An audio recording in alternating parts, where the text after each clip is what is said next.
When I was a kid, I had one dream, and that was to go. Fast forward about 15 years and thousands of dollars in training later, and I was finally able to get my license.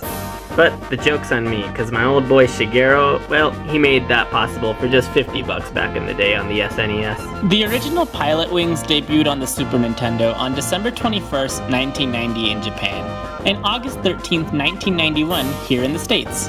Now, this was well before I was born, so naturally the first time I played this game was on the Nintendo Switch about a month ago via the SNES games available for online memberships.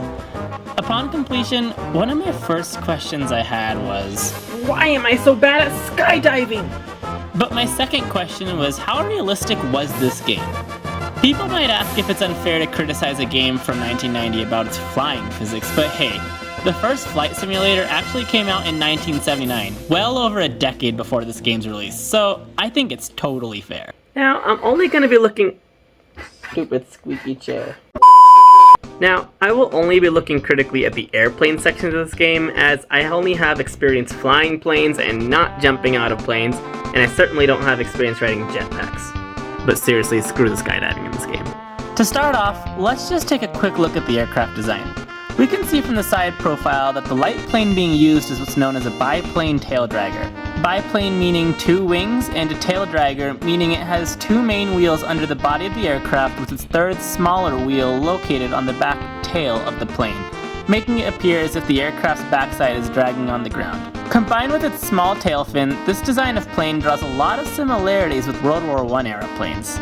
Well, the design is pretty realistic, so I think we're all ready to take off.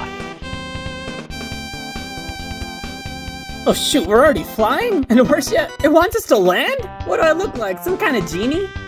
The reason I say this is because in real life, landing is the hardest part of any flight. You have to regulate the airspeed, you gotta apply the flaps, you gotta understand where the wind is coming from so you can center up your aircraft. You also gotta listen to ATC and listen to all their instructions, and you also have to... Done.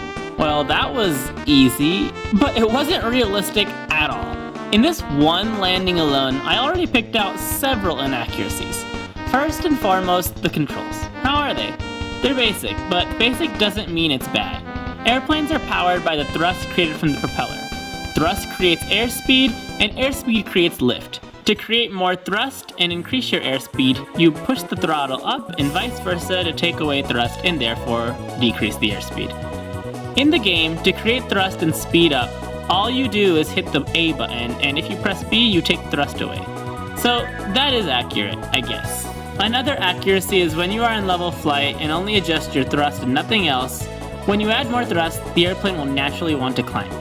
Similarly, when you take it away, the airplane will naturally want to point nose down. The game surprisingly depicts this phenomenon, something I was not expecting. This is where the accuracies end, however.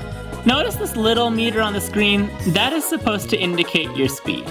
In real life, planes use knots for airspeed. In this game, it uses... Well, when you increase your speed, aka thrust in the game, your speed goes up to 99 centimeters per decade. And similarly, when you decrease the thrust, the speed goes down to 0 pizzas per football field. However, in real life, when you take away thrust, your airspeed won't go to 0. In fact, your airplane will actually glide through the air, and shows some sort of airspeed, maybe 70 knots. The only time your airspeed will read 0 is when you are not moving, and even when an airplane is stalled, your airplane won't be 0. Speaking of dials and instruments, this cockpit has the weirdest set of instruments I've ever seen.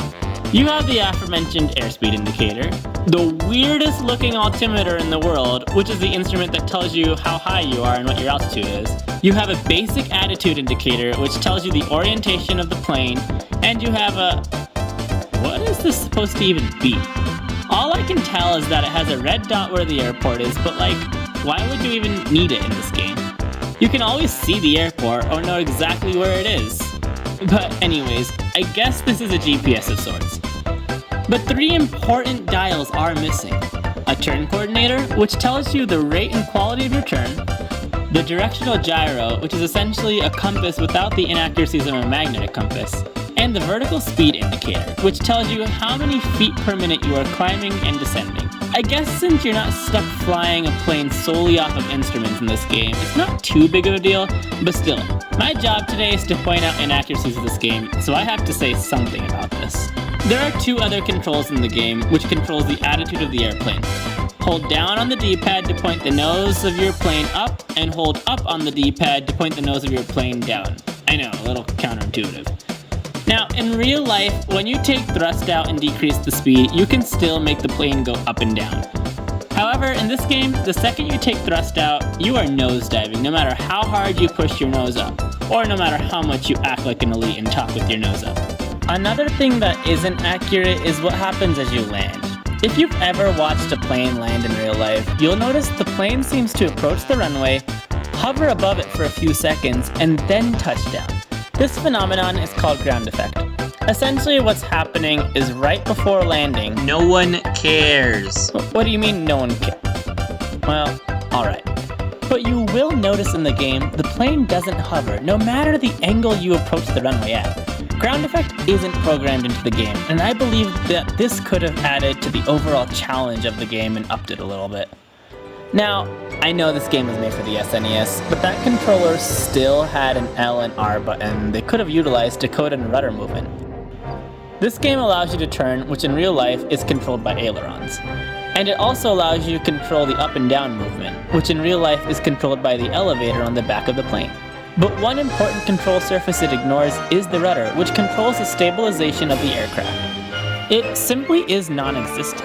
The rudder is controlled by pedals by your feet and works similar to how gas or brake pedals work. In real life, the pedals also turn an aircraft on the ground, as opposed to turning the yoke like a steering wheel, which only controls the ailerons. But the rudder and pedals are simply missing entirely from the game, which is incredibly sad and a missed opportunity to add more challenge to this game. I think I've criticized this game enough by now. I mean, I talked heavily about the plane, so surely I'm not going to continue to roast it more. I am, and don't call me Shirley. Look at this runway. Okay, now look at this one. Do you see the glaring difference? If you don't, you probably need glasses. First and foremost, there are only markings on one side of the runway, and secondly, where even are the numbers? I would have understood not understanding the numbering on runways, which for those who don't know, the runway numbers are based off of the first two digits of the magnetic heading the runway is facing. But anyway, the runway numbers are completely absent in this game.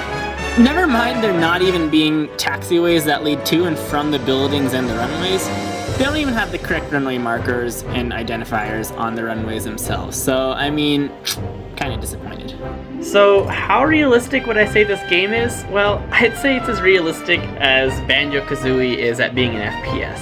Now, I know Nintendo wasn't setting out to create the next Microsoft Flight Simulator, but still, it's missing a lot of basic stuff.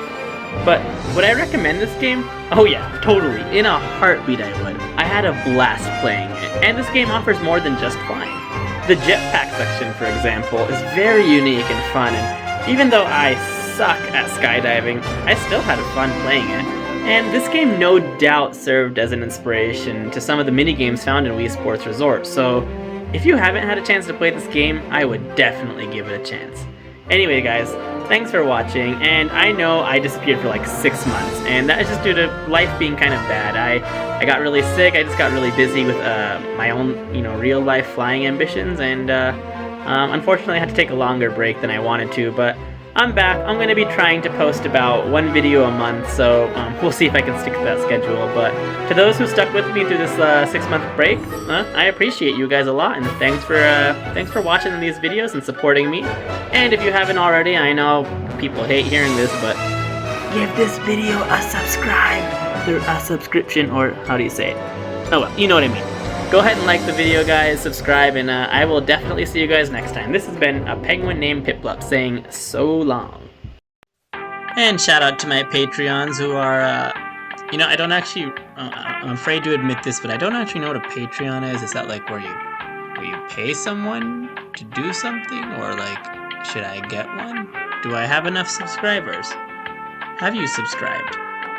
Am I just ranting so that I can get this video over 10 minutes?